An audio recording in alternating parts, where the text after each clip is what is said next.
Good morning, everyone. I will just give it a couple of seconds while people join us. So to introduce myself, my name is Helena Busby. I am the head of EU Strategy and Relations at the Department for Environment, Food and Rural Affairs in the United Kingdom. I am joined today by a number of subject matter experts from right across DEFRA who are here to answer questions that you may have.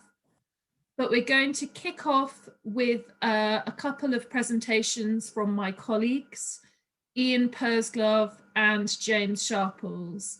Ian, can I hand over to you, please, to kick off the presentation? Thank you, Helena. I'm going to be covering SPS controls, so photosanitary controls between Great Britain and the EU. Next slide, if you could, James.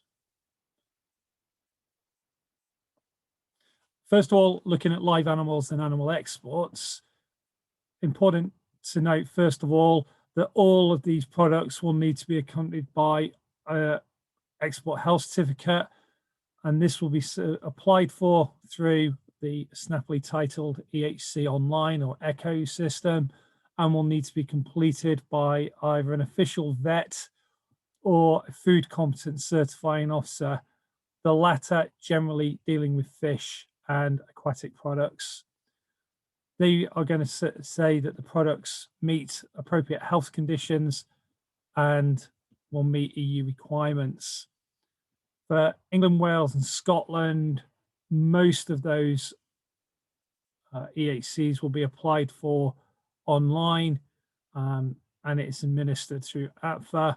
In the slide pack, when you get it, there is a link there that will take you to it. It's a new system. It's been rigorously tested and is working very well. Important point to note, though, not only will your goods have to have export health certificate, they'll need to go through the appropriate border control post on entry into the EU, and the EU importer will need to notify the BCP. As a result, and as an exporter, you need to have notified and supplied the importer with all the information they require at least 24 hours in advance normally, but it is possible for it to be a shorter time, but that may result in a small delay at the border. Next slide, please, James. For live aquatic animals, now this includes products that aren't for human consumption. Again, they'll need to enter the EU through the appropriate BCP and have the appropriate export health certificate. Generally be completed by the fish health inspector. Also, as I mentioned, they're also called a food competence certifying officer, as in the previous slide. And the EHC needs to go in hard copy form with the goods. You cannot attach it electronically. It can't be held on a screen in the driver's phone, for instance. It needs to be hard copy. Next page, next slide even. For fishery products for human consumption, small difference here.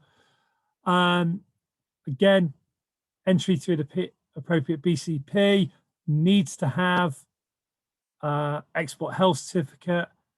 In addition, for goods that are landed into GB and that are exported, it will also need a catch certificate.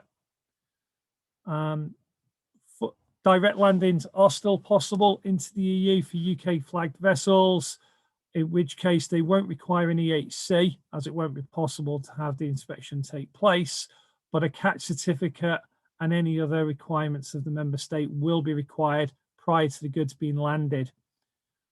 For processed fish, a captain certificate is required as opposed to a catch certificate, but again, an EHC is not required at that point because it's directly landed into the EU. Next slide, please.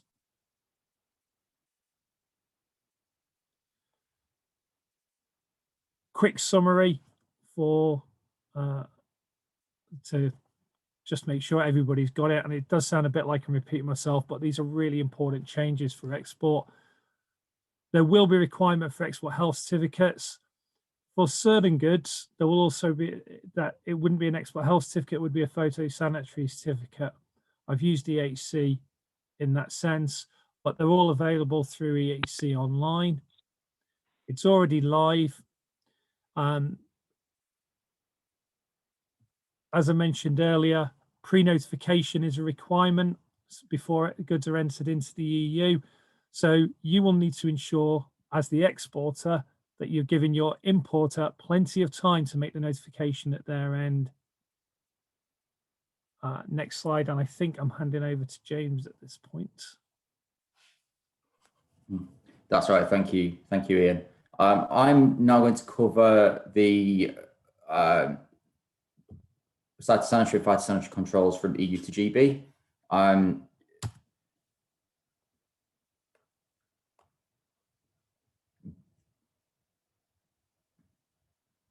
So new sanitary and phytosanitary controls will apply to goods imported to GB from the EU from the 1st of January 2021. As you may have already heard if you were in the sessions previously, or if you've attended one of our sessions over the past couple of months, the UK government is introducing these controls in stages up to July 2021, with different controls being introduced at each stage for different commodities. The controls being introduced will include import pre-notification, health certification, documentary ID and physical checks, plus entry via a point of entry with an appropriate border control post, BCP, with relevant checking facilities from July 2021. So starting with plants and plant products, there will be a requirement for pre-notification and phytosanitary certificates for high priority plants and plant products from the 1st of January. These checks will take place at the away from the border, at places of destination or other approved premises. To find a full list of high priority plants and plant products, please refer to the gov.uk website. I'm sure you've heard a lot of talk today about the gov.uk website. This is the official government website, UK government website, where all the latest information and the certificates that you will need will be published. And as I said, it is updated regularly. So the list of high priority plants and plant products includes all plants for planting, ware potatoes, some seed, some timber, and used agricultural and forestry machinery. In addition, for solid fuel wood not otherwise regulated, pre-notification will be required, but a phytosanitary certificate will not. The requirement for pre-notification and phytosanitary certificates is extended to all regulated plants and plant products, not just those categorized as high risk, from April 2021. And again, we published a full list of commodities that are not regulated on the gov.uk website. It's easier to publish the ones that are not regulated because there are far more than are regulated. If the commodity is not mentioned on that list, it will need the certificates. And then from July 2021, there will be an increased number of physical and identity checks. All of those checks will take place at border control posts. After the transition period ends on the 1st of January 2021, pre-notification and phytosanitary certificates will be required for high priority plants and plant products.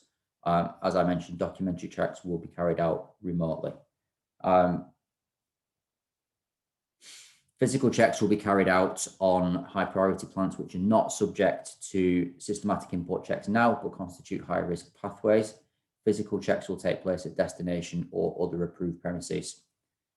EU exporters will need to apply for phytosanitary certificates from the relevant competent authority of the EU country of origin.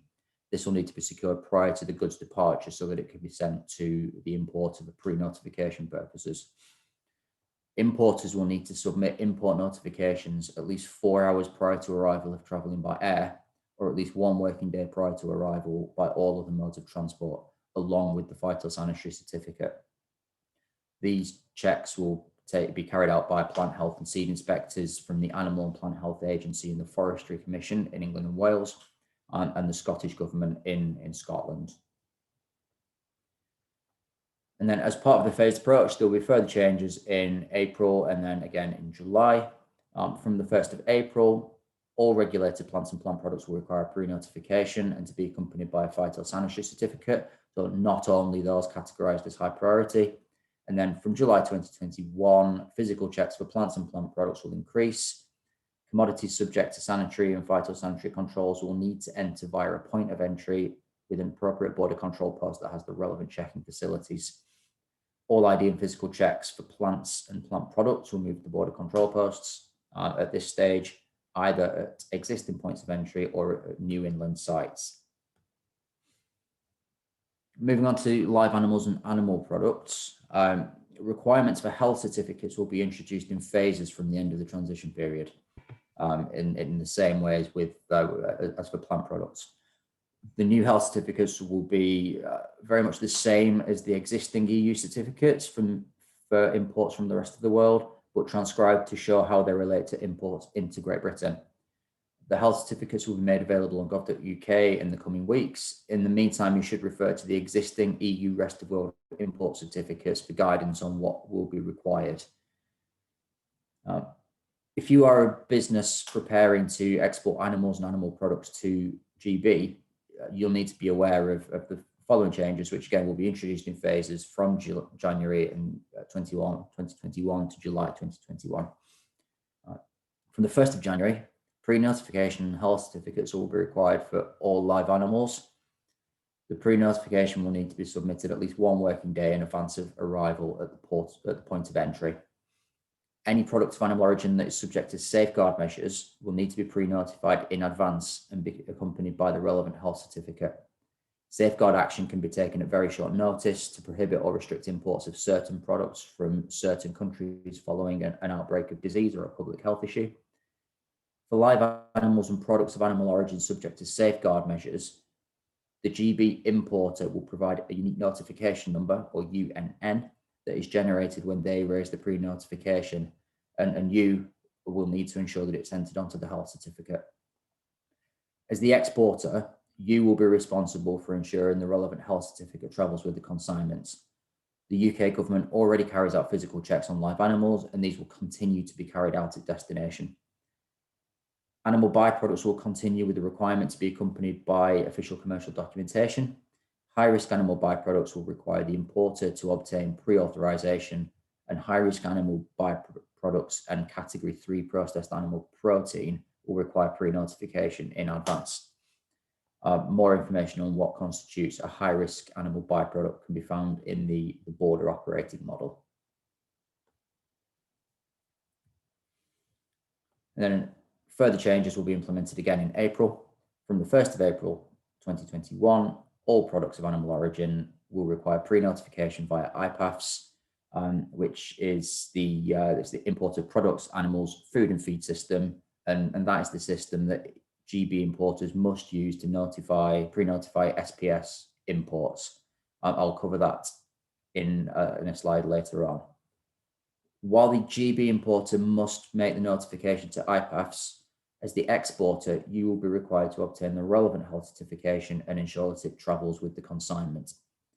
The process is introduced on the 1st of January for live animals, high-risk animal byproducts, and products of animal origin subject to safeguard measures will continue right through until July 2021. And then from July 2021, all live animals and products of animal origin will require pre-notification using IPAFS and must be accompanied by an export health certificate. They'll be required to enter via an established point of entry with an appropriate border control post with relevant check-in facilities. Animal byproducts must be accompanied by an export health certificate or other official documentation, depending on the animal byproduct commodity being imported. Certain animal byproducts will need to arrive at an established point of entry, and certain animal byproducts will require pre-notification. Again, as the EU exporter, you must ensure the correct documentation travels with the consignments. Identity and physical checks for products of animal origin and animal byproducts will be introduced at this stage. all ID and physical checks for animal products will move to border control posts, either at existing points of entry or at new inland sites. Products of animal origin, germinal products and animal byproducts imported from the EU will be subject to a minimum level of 1% of physical checks. All high-risk live animals will continue to be checked. Some commodities such as shellfish and certain animal byproducts will be subject to higher minimum check levels on a risk-based approach. It's worth noting that during 2021, controls will be reviewed in light of existing and new trade agreements and any changes in risk status. Following review, any further changes will be introduced after January 2022. Moving on to fishery products, existing import rules will apply for imports of fishery products and live bivalve molluscs for human consumption until April 2021. Catch certificates and other IUU, illegal, unreported, unregulated fishing documents, such as processing statements and storage documents, will be subject to checks from January 2021. GB importers should note that where intended for direct human consumption, live animals are treated as products and not as live animals, such as live lobsters or molluscs moving directly to the final consumer. From April 2021, fishery products and live bivalve molluscs for human consumption will be subject to import controls in line with those applying to animal products. In addition, most imports of marine caught fish and some shellfish will need a validated catch certificate or other relevant IUU documentation to be sent to the importing competent authority prior to the goods arrival, as per the requirements introduced in January 2021. From April, there will also be new requirements for importers to submit pre-notifications for fishery products via IPAFs in advance of the goods arrival, as with the rules for products of animal origin. EU flag vessels will not be able to continue landing live bivalve molluscs as direct landings into Great Britain. These products will need to be imported under the appropriate health certificate. Imports of composite products containing fish will also be subject to these controls, but may be exempt from catch certificate requirements. From July 2021, fishery products and live bivalve molluscs for human consumption will be subject to import controls in line with those applying to animal products. These include the requirement for an export health certificate, import pre-notifications, and entry via an established point of entry with an appropriate border control post. I mentioned I would come on to the new IT system. So the new IT system for GB importers to pre-notify sanitary and phytosanitary imports is IPAFs. And again, that is imports of products, animals, food and feed system. The system's already live and it's currently being used for the notification of live animals, germinal products and animal byproducts traveling on intra-trade animal health certificates and commercial documents, alongside the existing EU systems, Traces and Traces NT. From 2021, IPAFs will be used to pre-notify GB officials before goods subject to SPS controls enter the country from the EU in the phased approach, starting with live animals, germinal products, and animal byproducts. Please also note that IPAFs will go live for non-EU and non-EEA countries at different dates. From the 1st of January, there are a number of commodities that you cannot trade from GB to the EU and the EU to GB. So prohibitions and restrictions are new trade requirements that will apply to certain commodities from the end of the transition period. These trade requirements are based in EU law and prevent or restrict the export and import of certain goods from third countries where the EU believes there is a potential for them to present a level of risk. The agreement in principle under the Northern Ireland Protocol is guaranteed that for 6 months, chilled meats can continue to move from GB into Northern Ireland, which provides certainty for traders on the 1st of January and also gives time for permanent reciprocal arrangements to be agreed. We do have limited time today and there are a few other things to cover. So I'd encourage you to return to this slide, which we'll send out with the rest of the presentation after today's event. And on that slide, you will find a link to the relevant guidance.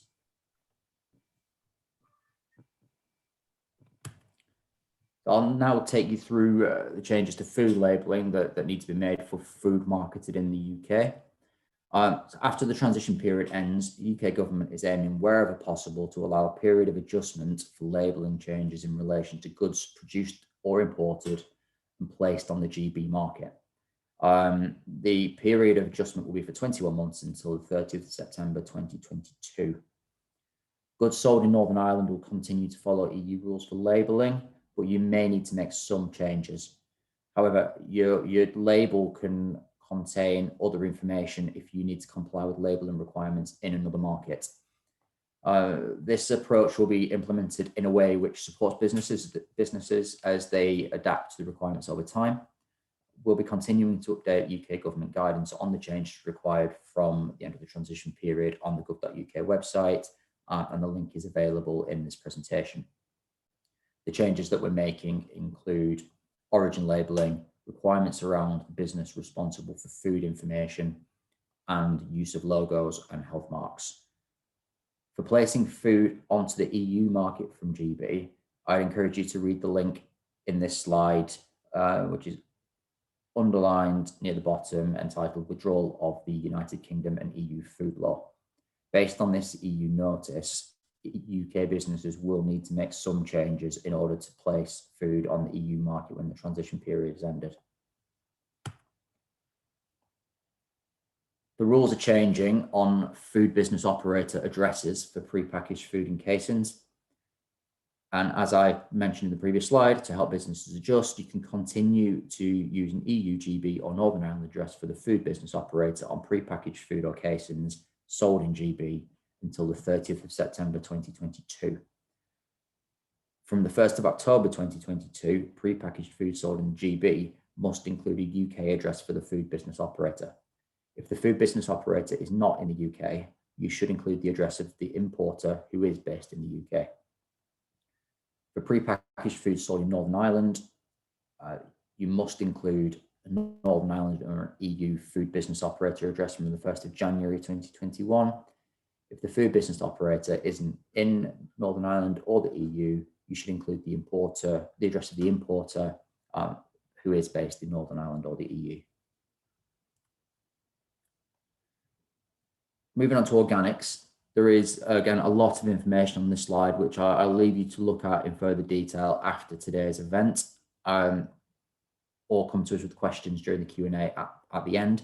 The three key things to note are, firstly, the UK will recognise the EU, Norway, Iceland and Liechtenstein as equivalent for the purposes of trade in organics until the 31st of December 2021. Secondly, the 6 UK organic control bodies have also been recognised by the EU as equivalent until the 31st of December 2021. Again, that is a temporary measure to give certainty to the organic sector, as in organic imports from the EU to GB will remain unaffected until at least the end of next year, and trade in organics products can continue between the UK and EU throughout 2021. And thirdly, imports from the EU, Norway, Iceland, Liechtenstein and Switzerland will be required to be accompanied by a valid GB certificate of inspections from the 1st of July 2021.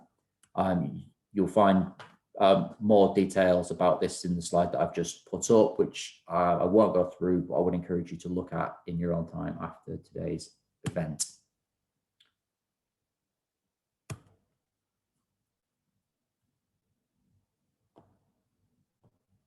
Moving on to marketing standards. Marketing standards inspections will continue after the end of the transition period. The UK has not and will not be making any substantive changes to current EU marketing standards at the end of the transition period. But however, there will be changes to certification processes or other documentation requirements for import and export of fruit and vegetables, hops, wine, beef and veal, eggs, hatching eggs and chicks, and poultry meat. The UK government is working to ensure that as we become a third country at the end of the transition period, This does not lead to any unnecessary marketing standards restrictions to trade with the EU. This principle has guided our approach to EU goods entering the UK. Specifically, the EU will either be listed as a third country from the 1st of January 2021, or there will be a defined period during which EU goods can enter the UK based on existing intra-community marketing standards rules. Those rules will be different for each product, so you'll need to check the specific guidance for the product you're importing on gov.uk. The EU has indicated that it will list the UK for marketing standards requirements by the end of the year, and we will be holding to that. It's really important to note as well that these third country listing requirements will be necessary whether or not there is an agreement with the EU on a free trade agreement. And then just a final note on Northern Ireland, goods being moved from GB to Northern Ireland will have specific marketing standards, certification and inspection requirements. Further information will be provided when it becomes available. However, there will be no change to the marketing standards requirements for moving goods to GB from Northern Ireland. There will also be no changes to marketing standards requirements for goods moving from Northern Ireland to the EU and vice versa. And then finally, wood packaging material. After the end of the transition period, all wood packaging material moving from GB to the EU and from the EU to GB must be treated and appropriately marked in compliance with ISPM international standards by undergoing heat treatment and marking. There's a link on this slide that outlines the specific requirements. And this is in line with international requirements for trade and is in place to protect our environment from pests and diseases.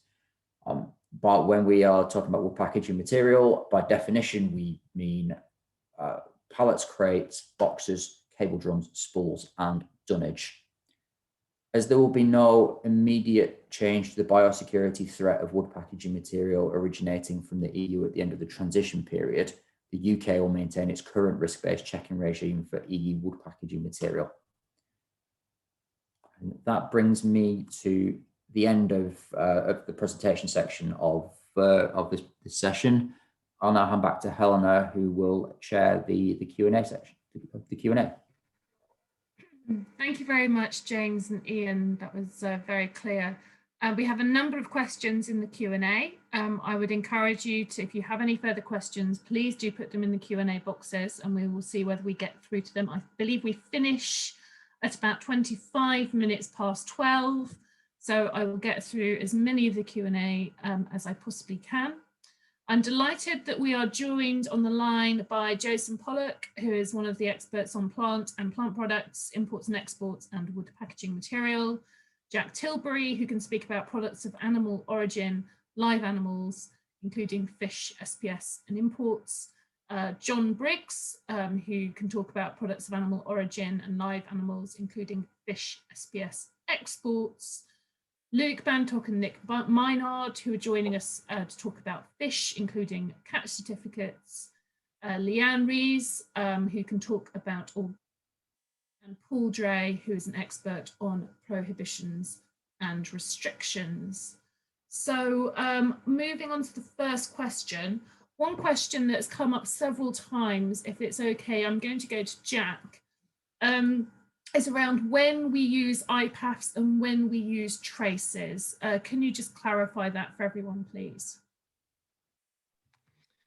I can, yeah, thanks.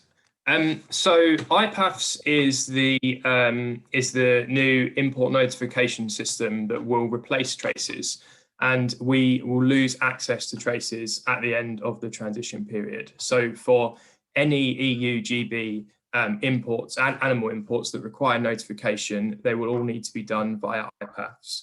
And the presentation that James just gave set out when there are the requirements for notification.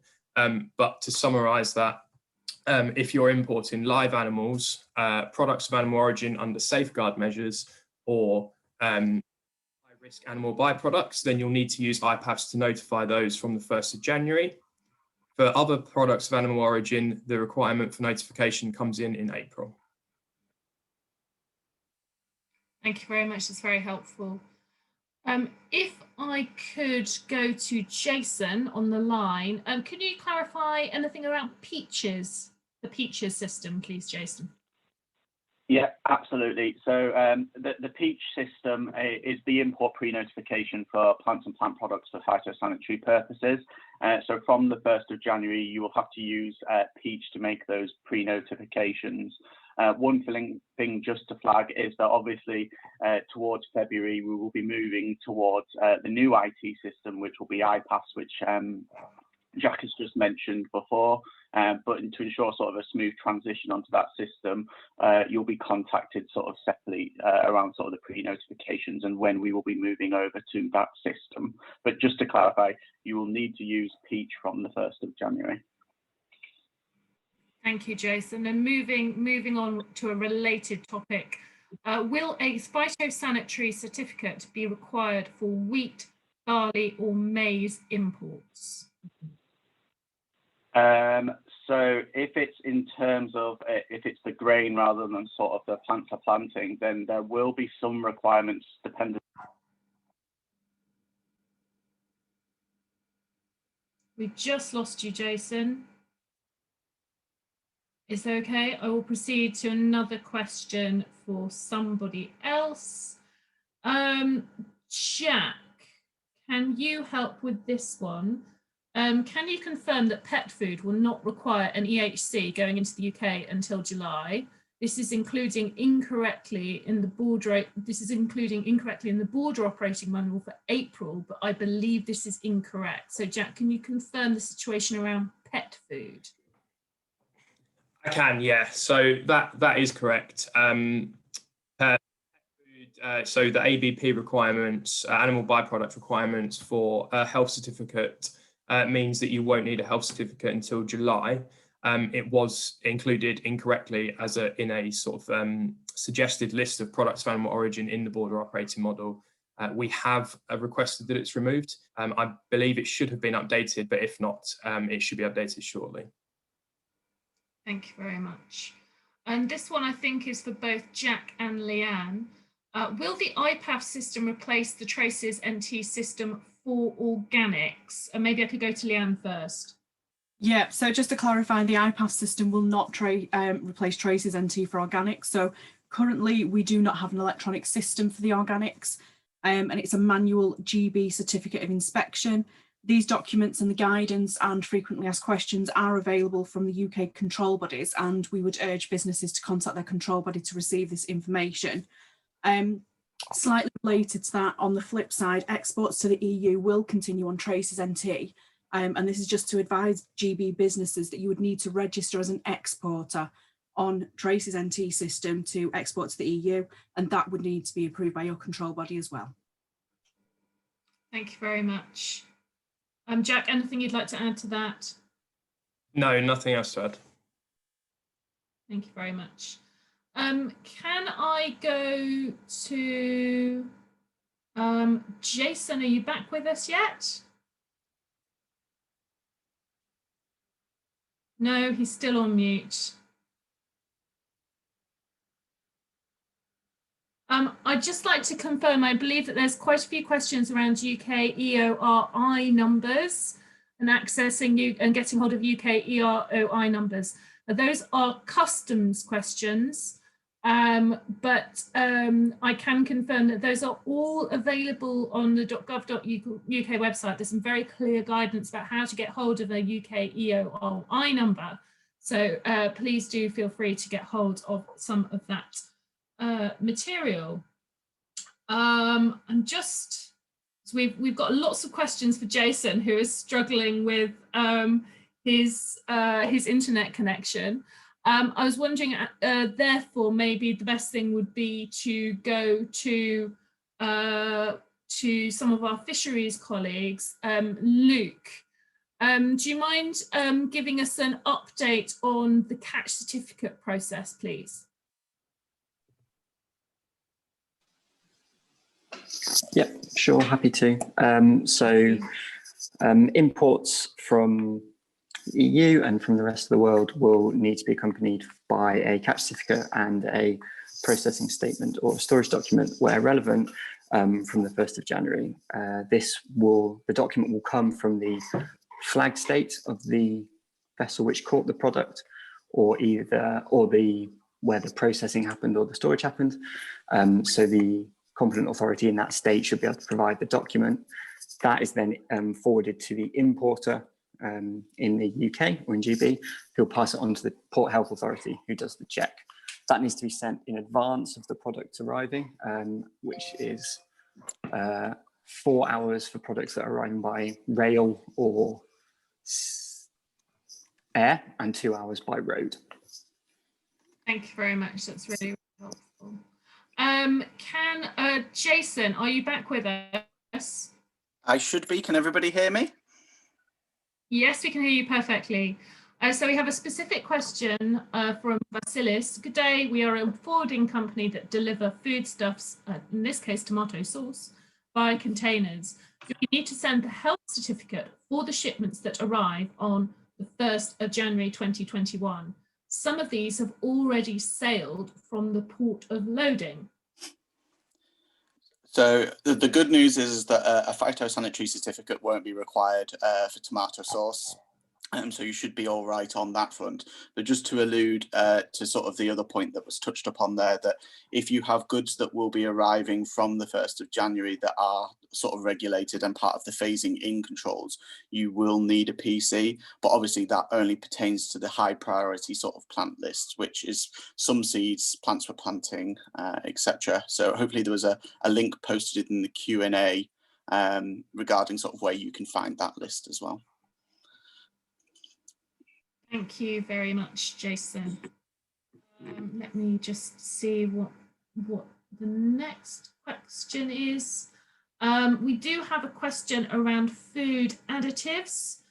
I believe that we will have to take that one away because it's more complicated and we don't have the right subject matter expert, but we will, as is always the case, we ensure that the slides are shared, and we will also try to ensure that we answer any additional queries back to participants as soon as we possibly can.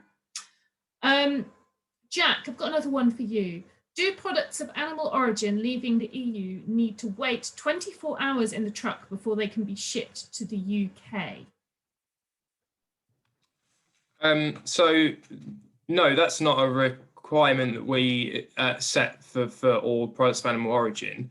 In terms of, excuse me, sorry, in terms of what requirements will need to be met before things can leave the EU, it will be determined by the requirements set out on the health certificate. So in the process of getting the health certificate, the official veterinarian will check that all of the requirements laid out have been met before they sign that off, and then it can be allowed to travel, but there is no generic stipulation that things must wait in a truck before they can move. Thank you. What are, okay, so I thought we'd asked about, can we hear the answer again about wheat, maize and barley grain imports and the phytosanitary certificate? The grains are not for planting. Jason.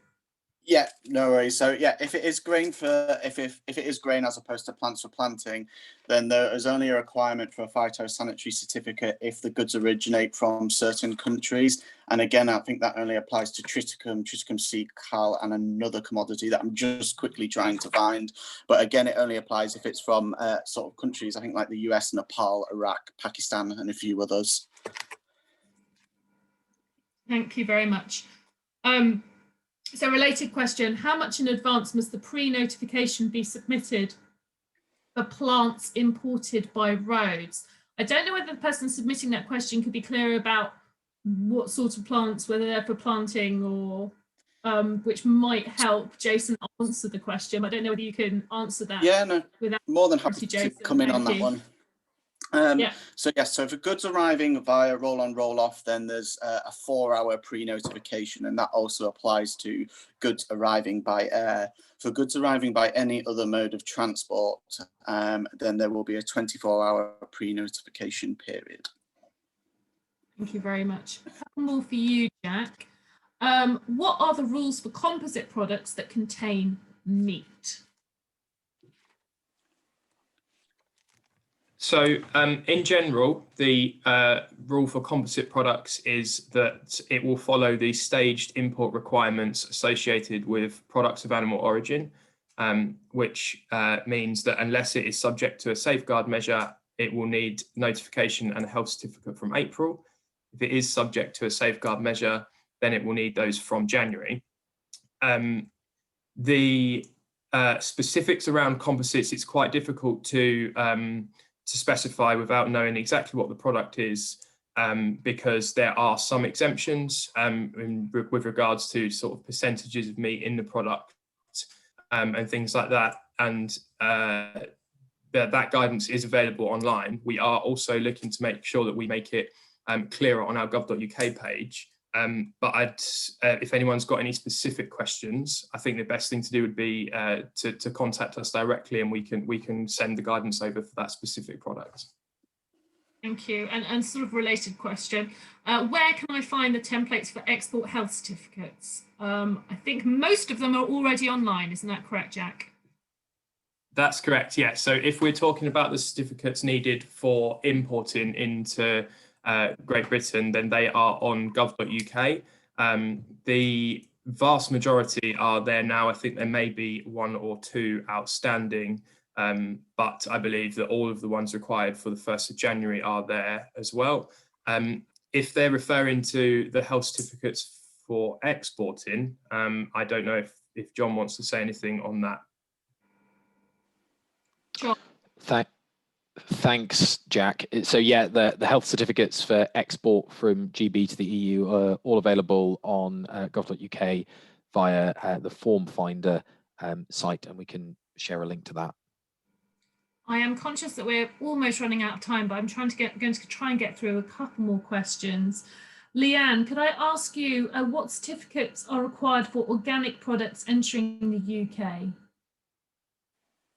So products entering from the EU, EEA and Switzerland, the GB COI will be required from the 1st of July 2021. Products entering from any other third country, the GB certificate of inspection will be required from the 1st of January.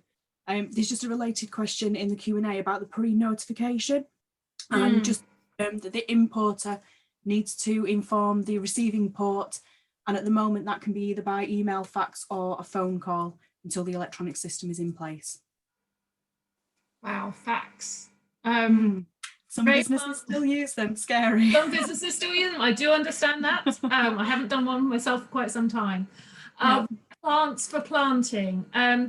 Before the BCPs are set up in July, does the importer have to register to have any checks done at their premises? Does this differ depending on whether the movement is a single consignment on the truck or one part of several consignments, i.e. groupage? And finally, if the importer fails to register, what are the implications? I think this one's for you, Jason. It's made up of 3 parts. Should we start off with, does the importer have to register to have any checks done at their premises?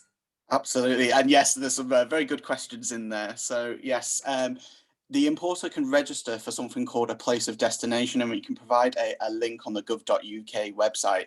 So effectively what this allows is for the import inspection to take place inland, and you can register your premises for that effect. In short, there are some requirements that you will need to meet, but they are very light touch, and as quite a lot of businesses are using this to be able to register their premises at the moment. Thank you. Does this differ depending on whether the movement is a single consignment on the truck or one part of several consignments, i.e. groupage? Yeah, so there is it does work slightly different depending on sort of what your business model is. And what I'm going to suggest on this one is I'll provide a link that can go into the Plant Health portal, which is where we've posted quite some descriptive information around sort of these particular movements and how they should be handled and what needs to be declared. So I will post that link in the Q&A bit. Thank you, that's enormously helpful. And if the importer fails to register, what are the implications? Obviously, there's an obligation under the plant health regulation that you should be notifying any goods that arrive. Obviously, if it's discovered that a pre-notification of any plants for planting haven't been notified, then in the first instance, obviously, because we recognise that it's quite a large change for industry at the minute, is we'll look to work with the person to ensure that they're aware of the rules and what needs to be done. Obviously, your goods will probably still be subject to inspections, and then obviously if there's a continued sort of infractions, then we'll take a pragmatic approach, but obviously that can only go so far. Thank you very much. I'm aware that we are imminently going to run out of time, so I'm going to bring the Q&A session to a close. Very shortly, there will be a link in the chat, which will bring you through to the closing remarks from Greg Cairns, the Minister of State for Trade Policy. So please follow that link. I'd just like to thank you all of my subject matter experts, and thank you very much for responding to all the questions. And if there is anything further, just to reassure you that we will be sending the slide pack round. The vast majority of the links will be available there, but as agreed by the various panelists, there will be further links available in the chat following this session. Thank you very much for joining us.